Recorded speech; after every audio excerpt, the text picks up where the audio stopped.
Hi everyone, I'm Jess. I'm a senior paediatric occupational therapist and the founder of MYOT&ME. I'm delighted to be doing some educational videos on occupational therapy areas and some fun activities that you can be doing at home. So this video is on fine motor skills. When we talk about fine motor skills, we're talking about all the tasks that you do while using your hands in coordination with your eyes. So this is so important for kids to be as independent as possible with things like writing, cutting, buttoning, zipping, tying their laces, using cutlery. And it's important throughout your lifespan. So it's so important that children practice these skills so they can be as independent as possible.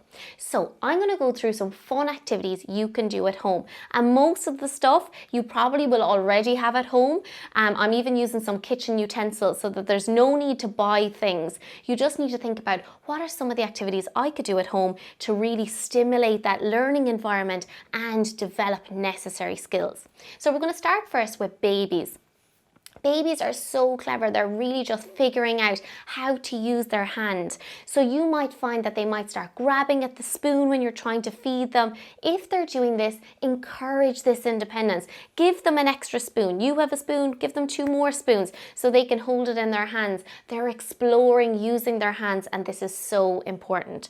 So if your baby tends to lie on their back a lot, make sure you dangle really nice toys, different textures, mirrors, so that they can reach up and try and use their hands. They're developing those early grasping skills. If they're spending time on their tummy, which is so important, you can put fun things in front of them. Different textures, like things that you have at home, like tinfoil that are reflective and really fun. You can also have things like this little ball that they can grasp really easily so that it moves in front of them. Kids love light up toys, but most of all, they love you as their main toy. So make sure you're lying on your tummy in front of them and giving them loads of facial expressions so they can be reaching out and trying to grasp you. Other fun things for babies is if you have a roller like this at home that you use on your clothes to take off the hairs, if you cut up some pipe cleaners that you can get in Mr. Price, Deals, anywhere like that, and you stick them onto the roller, they'll stick like that. Then encourage your baby to try and peel them off. This is a good one for babies and toddlers. The main thing is you need to be with them the whole time they're doing these activities, because obviously they're using small items which could be a choking hazard. So you need to have total supervision throughout all of these activities. So that's a really good one for home.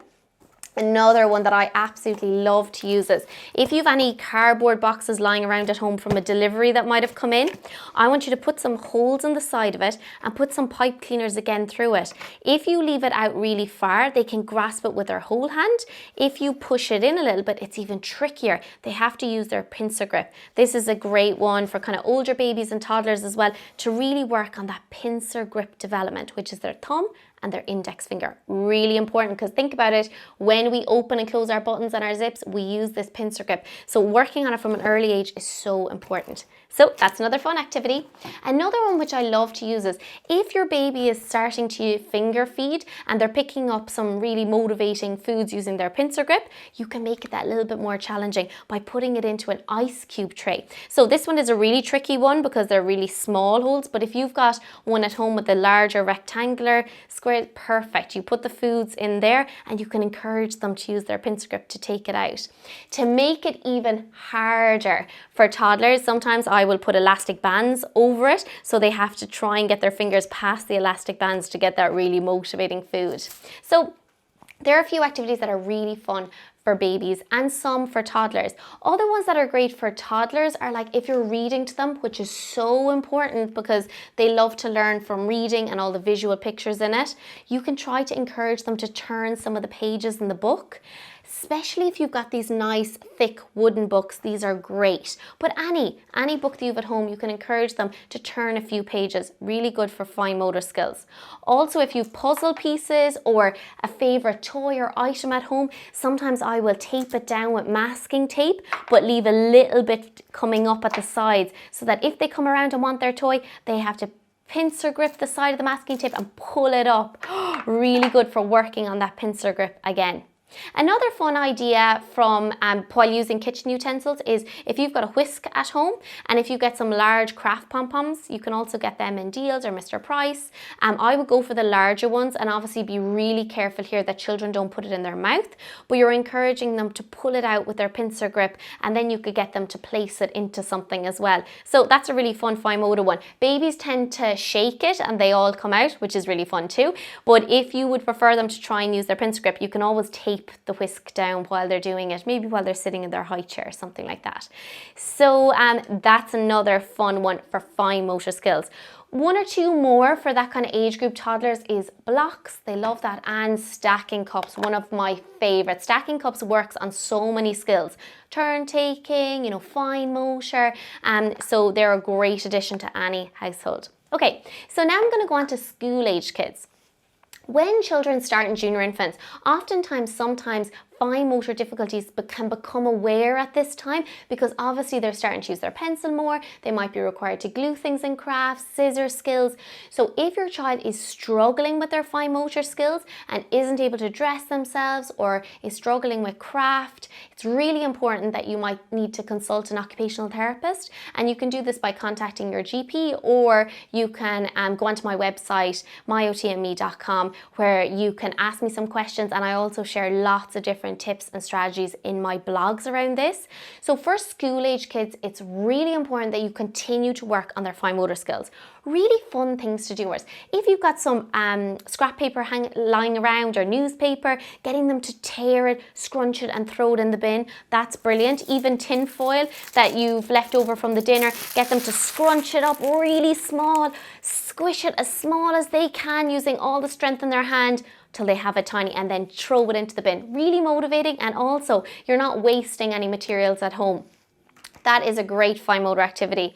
Obviously, any crafts they can be doing, cutting, gluing, tracing, whether it's drawing maybe on a blackboard is really good. Some kids love window markers, and then you can give them a spray bottle and a sponge and get them to wash the window afterwards. Washing windows with a spray bottle works on so many different skills. Fine motor skills, shoulder stability, so it's a great one to be doing at home. But there's just so many things you could be doing at home, and you don't even need to buy. If you've got a garden, getting them to help out while shoveling in the gravel or planting seeds, or if you've got like a wheelbarrow, getting them to wheel that around. So there's loads of things that kids can actually use at home to develop these skills, like baking and cooking. If you can get them to help you with that, that's a brilliant way. Opening lids, stirring in a bowl, maybe even chopping if they're a little bit older, or peeling things for you. So what I would say is fine motor skills do need practice. So if your child tends to not engage in these tasks, try and make them motivating, involve their interests, and also use things that they're doing every day, whether it's you like to bake together, cook together, do gardening, or even if you could just work on them being as independent as possible with their dressing skills, like buttoning or tying their laces.